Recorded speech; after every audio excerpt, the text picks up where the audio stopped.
Even though New England Patriots are favored to win it all, that does not mean they are unstoppable.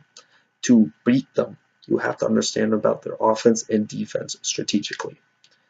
When it comes to their offense, they run the Erhardt-Perkins offense, which was created back in the 70s. And ideally, how the offense works is you pass the score, you run the win. And what that means is they're a pass first team in the goal line, but when it comes to marching down the field, they try to get those 4 yards per carry with a running back. And ideally, they created this offense because it was an offense meant for a team that was playing in cold weather a lot.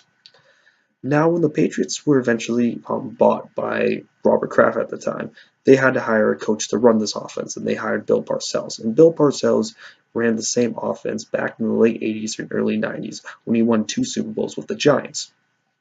Now, with it, they had Curtis Martin, a Hall of Fame running back, who did very well running the system, and they had Drew Bledsoe, who had a very big arm, and he had kind of this big cannon, very high prospect. He was the #1 pick at the time. And with it, they eventually got them to a Super Bowl. But eventually, Bill Parcells left the Patriots to join the New York Jets.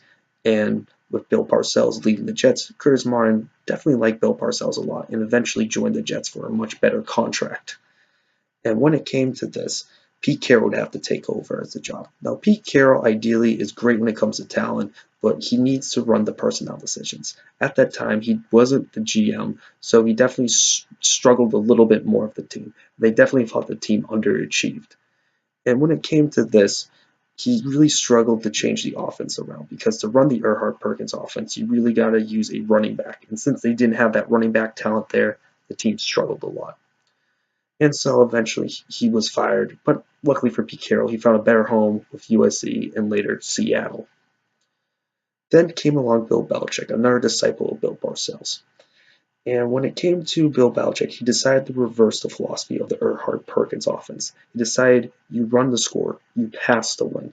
And what Bill Belichick means by this is when it comes to the goal line, you would try to run it in more. But when it came to the passes, you would try to throw it to a slot receiver inside the middle, like we see today.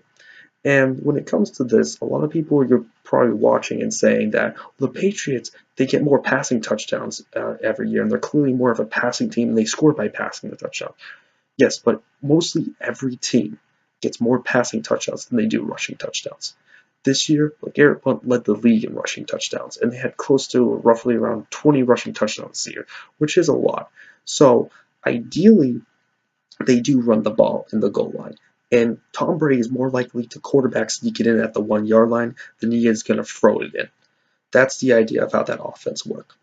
And when it came to the early 2000s with Drew Bledsoe kind of struggled with his new offense, relying on the short pass. Yes, he had a big arm to fit into the zone, but he didn't really have a great release. When it came to Tom Brady had a quick release. More importantly, he was a quicker thinker, so he thrived a lot more. And a lot of people say even if Mo Lewis didn't hit Drew Bledsoe, they said Tom Brady would have gotten a starting job in the NFL. It might have been later, but eventually he would have became a starting quarterback in this league. And that's the history of the Erhardt-Perkins offense. And when it comes to this, you have to play man coverage against them. Ideally, they're a tough team that plays up the middle a lot, so you have to play up the middle. You have to man up against them. And I know when you look at the Patriots now, it's really hard to man up against a Rob Gronkowski, a Brandin Cooks. But at the same time, though, you're just going to have to keep on persisting. When you look at the Falcons in Super Bowl 51, they had to play man coverage, and they were doing extremely well. But the issue is the defense was on the field so much that they eventually got gas. Even the famous look at the Seattle Seahawks when they play the Patriots, even though they're known for being zone, they play man coverage. Hell, look at Richard Sherman. Richard Sherman is famous for sticking to his side of the field. In Super Bowl 49, Richard Sherman played man coverage on Julian Edelman in the slot. So you have to play man coverage against this team. And when you do play man coverage with the team, you have to play it throughout the game. If you look at the Denver Broncos, their defense plays the best against the New England Patriots. Every time they face the New England Patriots, the points per game the Patriots scores goes down lower and lower and lower. And because the Patriots struggle to play against this man coverage. And once you get that man coverage where you can really kind of take away those inside route, Then you go after Brady. You have to get a pass rush in. Usually, it's more purposeful to get defensive end pass rush or outside linebacker pass rush from a Jason Pierre-Paul or Von Miller, but you could also get interior pass rush. But I suggest more outerior pass rush. And that's how you have to do it. You have to play man coverage. And ideally, there's not too much strategy that goes on there. Because when you look at it, you can't out-strategize Bill Belichick. You really cannot outthink Tom Brady. And when it comes to zone, you cannot play zone against the New England Patriots. If you look at the Steelers, Tom Brady eats up zone. So don't even bother. The team is meant to beat zone. Also, do not blitz. That's one thing. The Baltimore Ravens this year blitzed a ton this game. And the only reason why they were in the game was because of special team mishaps by the New England Patriots. Other than that, though, once they were on a roll, the Ravens were on a roll, they blitz on one play. Tom Brady throws a 76-yard touchdown. So do not blitz against them. And it also makes sense because Tom Brady has such a quick release, so why would you try to lower the amount of people in the secondary? Ideally, you have to get with him with 4 guys on the line. Also, when I look at the Patriots, you have to score over 20 points. You have to score points. Tom Brady's an elite quarterback. It's well more than elite offense. So you have to score under 20 points. If you can hold them around 20 points and kind of keep it a 20-point ball game, that's great. Also, just sack Tom Brady. Lower his completion percentage, which is very important. Win on third down conversion. Not only on defense, win it on offense too.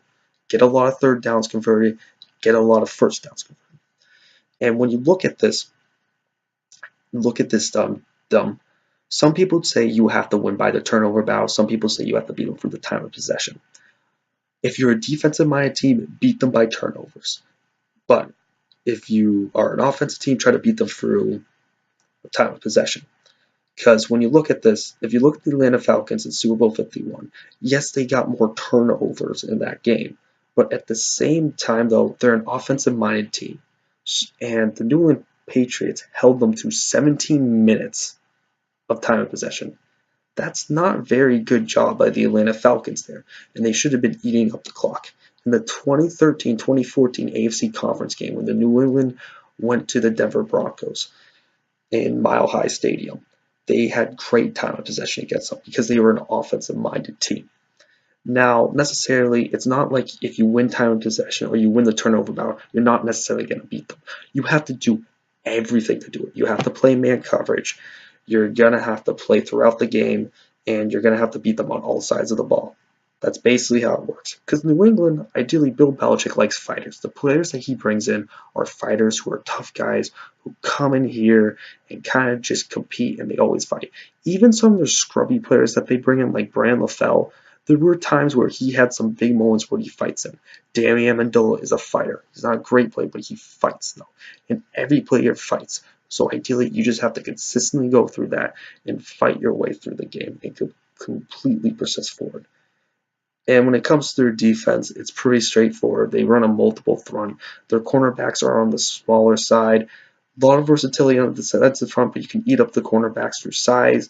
And to a certain degree, you do have to challenge them on the short routes by using size, which seems a little bit awkward, but at the same time, though, it is possible. You can do it here and there and whatnot. And also on third down, go deep on them because their cornerbacks are very short. No matter what cornerback is there, they usually get eat out there just because of the position they're always in.